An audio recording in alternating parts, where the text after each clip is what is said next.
morning, Huskies. Welcome back to the highlight of your Fridays, HNN. I'm Bo. And I'm Christina. Today is November 1st, and the boys soccer team will be playing in the quarterfinals for the first time in 3 years. The game is against the winner of the St. Ray's versus Tiverton game at 4:05. Later that night at 7:05, the football team will be playing against North Providence. It's their senior night as well as their final game before they enter the playoffs for the first time in 6 years. So make sure to wish them luck. Hey, Christina. Speaking of sports, get ready for Gion's hopeful highlights. You ladies all right? Welcome to Hopeful Highlights. I'm Gianfranco. I will be covering all the sports in this school, about records, how they're doing, and what's been happening lately. First, let's talk about the football team. They're on a roll on their 5th game in a row. Woo!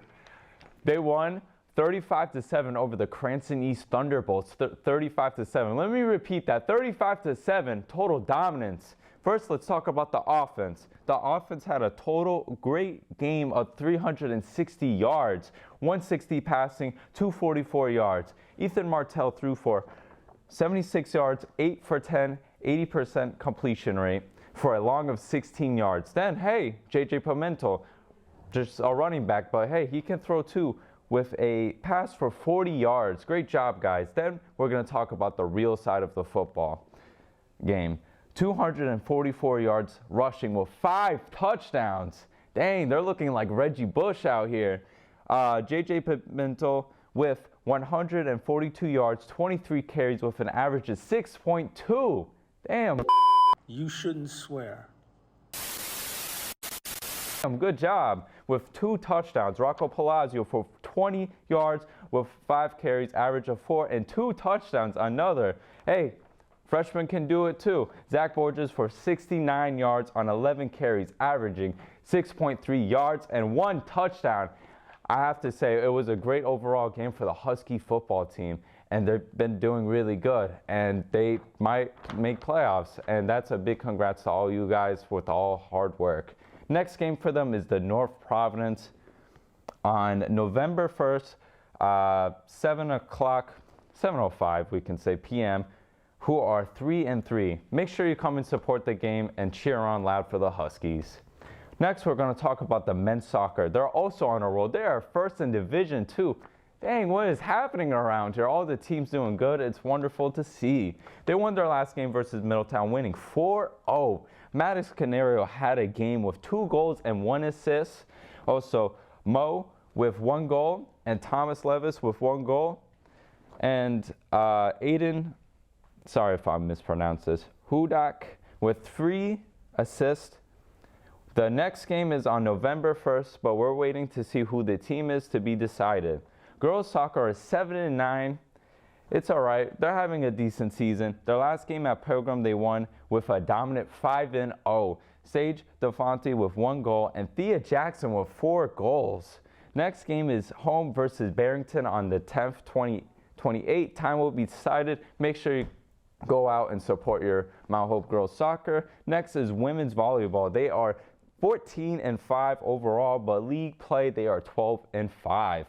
The second last game was October 23rd, my bad guys, versus Middletown, 3-1. Next game is versus Cumberland on 10/31st to be decided. Make sure you go help them out, get that win, cheer them on, because it is playoffs.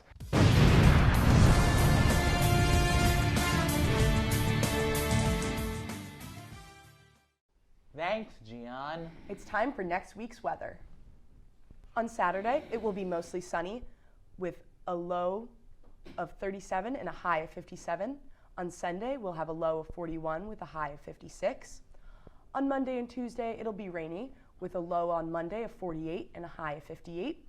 On Tuesday, a low of 57 and a high of 64. The rest of the week will be fairly sunny with a low of 50 and a high of 71. Thursday, we'll have a low of 44, a high of 63. And Friday, a low of 40 and a high of 56. Now for a quick ad break from Mia. Whoa.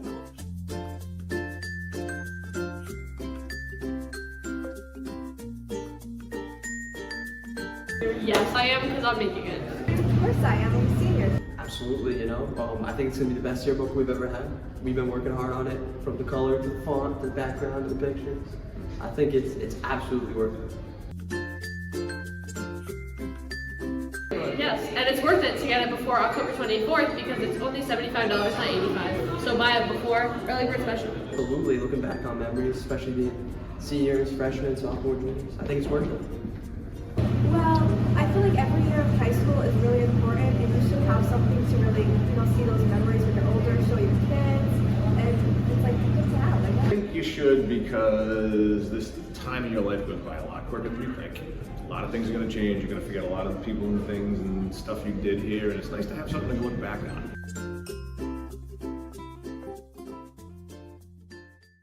Welcome back. Time for general news. This week, Dunkin' Donuts appeared in the lunchroom. They offered free samples as well as $5 gift cards. There's a Dunkin' thing in the cafeteria. I'm gonna figure out what it is. Strawberry dragon fruit. It's very big. What is happening? What is the meaning of all this?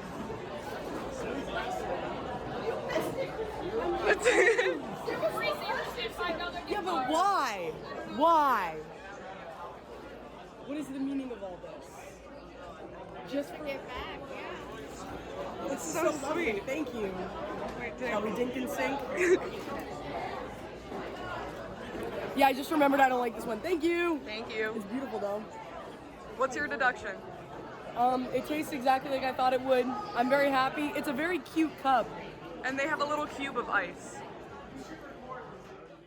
November 7th at 6:30 will be the second music cafe of the year. November 8th at 3 p.m. is a spike ball tournament. The winner will receive a cash prize. On November 12th, there'll be a meet the coaches for the upcoming winter sports season.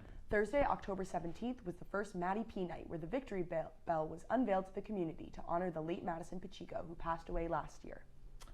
As the second quarter is fast approaching, the introduction of yonder pouches at Mount Hope will begin. In fact, the magnet bases have already been installed in the hallways.